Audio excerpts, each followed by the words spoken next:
Merci. La parole est à Fabrice Brun.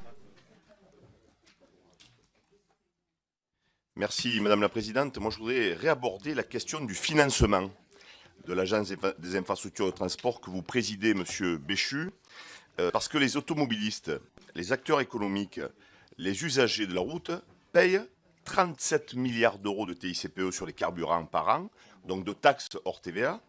C'est un sujet d'ailleurs que les Français connaissent désormais très bien, puisque conjugué à l'application injuste et uniforme des 80 km/h, c'est un sujet qui a mis le feu aux poudres dans notre pays. Le problème, c'est que seulement quelques miettes, 3% de ces 37 milliards d'euros sont affectés à la modernisation des infrastructures de transport. Et puisque notre travail, c'est de vérifier le consentement à l'impôt et de vérifier son bon usage, moi je voudrais juste dire ce matin que les moyens sont là. Pas besoin de nouveaux impôts. Les Français payent déjà 37 milliards d'euros en faisant le plein de carburant.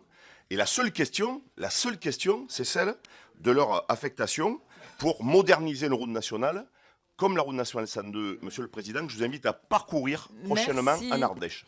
Merci. La parole est à Jean-Luc. Monsieur Béchu, je vous donne la parole pour répondre aux dernières questions. Très bien, merci Madame la Présidente. Ma connaissance du réseau routier national souffre encore de quelques imperfections. Et donc ces 7 km sans créneau de dépassement sur l'ARN 141 avaient échappé à ma vigilance. Je vais vendredi à Aurillac. Je le dis au président des Chœurs, j'ai bien compris que du coup l'Ardèche, le Lot, un certain nombre de territoires pourraient constituer des déplacements ultérieurs où on a potentiellement des difficultés comparables sur des absences de route à 2 fois 2 voies dans certains territoires permettant d'assurer un minimum de désenclavement et pour lesquels du coup le 80 km/h est venu ajouter un contexte particulier. Puisque là où il y a une séparation centrale, on a pu garder du 90. Là où on a du 2 fois 2 voies, on n'est pas... Et donc, il y a des territoires sur lesquels les deux problématiques se sont ajoutées.